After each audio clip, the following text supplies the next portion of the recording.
Today we will discuss how China is weaponizing Tibet's water to control Southeast Asia. The 9 major rivers that quench the thirst of more than 3 billion people of the region originate from the Tibetan Plateau.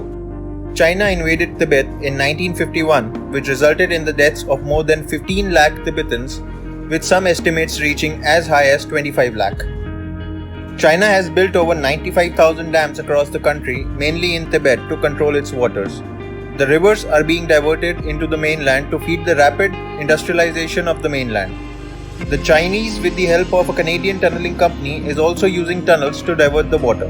Recently, there were major protests in POK organized by Darya Bachao Muzaffarabad Bachao Committee against the construction of 2 mega dams on the rivers Neelam and Jhelum. People shouted slogans like Neelam Jhelum Behne Do, Hame Zinda Rehne Do.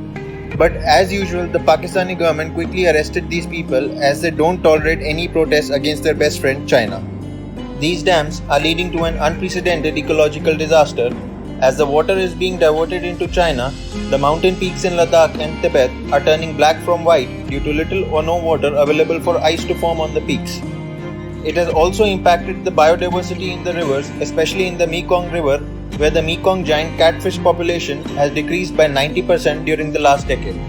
This building of dams on an industrial scale is also one of the reasons for massive floods that China is witnessing at the moment.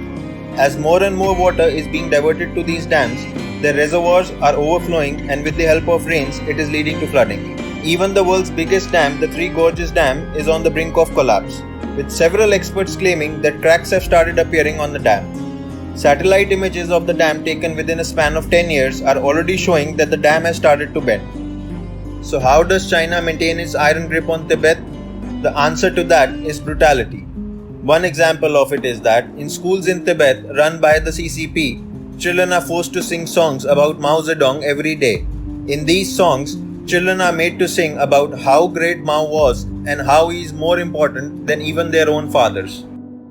There are countless other examples of this brutality, like the forced sterilization of Tibetan women, forced marriage of Tibetan women to Chinese men, Nazi-style concentration camps, which the CCP claims are just re-education camps, and the use of its propaganda machine, like calling the Dalai Lama a terrorist and a Nazi. The Tibetan people have tried to revolt against the Chinese occupation of their homeland, but with very little or no support from the world powers. Their uprisings have only ended in mass murders committed by the PLA. One of these massacres happened in April 1958. It is more commonly known as the Zhenhua incident, when a well-respected Tibetan monk was sent to a re-education camp and thousands of people revolted. On 25th April 1958, the PLA massacred 435 unarmed Tibetans within a span of 4 hours. This massacre led to the uprising of 1959. In order to clean China's image regarding the CCP's suppression of minorities, they were forcing the Dalai Lama to attend the National People's Congress. The CCP also asked the Dalai Lama to attend a religious dance which was taking place in the PLA headquarters. The Chinese general in charge of the headquarters asked the Dalai Lama to attend the dance without his bodyguards, which made him suspicious. These strange requests alerted the Tibetan people, and thousands of them surrounded the Dalai Lama's palace in order to prevent him from leaving. The PLA reacted to this, and 2 artillery shells landed near the palace. This triggered the plan of the Dalai Lama to escape Tibet with the help of Tibetan guerrillas. As the news of his disappearance spread, the PLA started shelling the city of Norbulinka to disperse the crowd. Yes, you heard it right, the PLA used artillery shells to disperse the crowd, of which majority were unarmed civilians. During this uprising, the PLA killed 80,000 to 85,000 Tibetans. 2 more uprisings took place, one that began in 1987 and lasted for 2 years. It gained very little international attention, as much of the attention was focused on Tiananmen Square massacre. An important event took place during this uprising. The 10th Pancham Lama, who is the second highest authority for the Tibetan people, suddenly died. The Dalai Lama named his successor, who was a 6-year-old boy at that time, but in a bid to control the Tibetan people, the CCP kidnapped the boy and named one of their own as the Pancham Lama. Another uprising took place in 2008.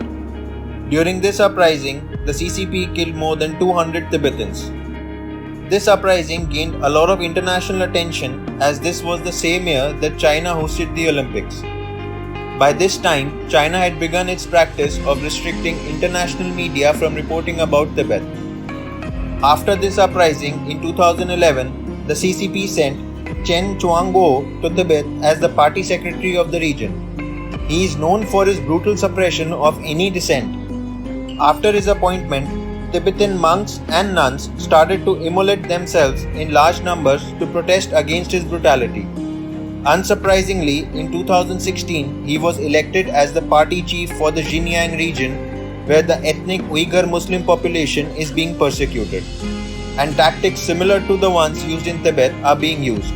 In 2020, Chen Chuang-go was put under sanctions by the US government under the Global Magnitsky Act. In conclusion, the world has been sleeping while China has weaponized the waters of Tibet and has been committing a genocide of the Tibetan people. US President Donald Trump is the first president in 4 decades to acknowledge the plight of the Tibetan people and has started putting sanctions on the CCP officials who are responsible for it. The saddest part is that it was the pandemic which has forced the majority of the countries across the world to rethink their relationship with China. It was not the plight of the Tibetan people or the threat of China controlling the water tap of billions of people.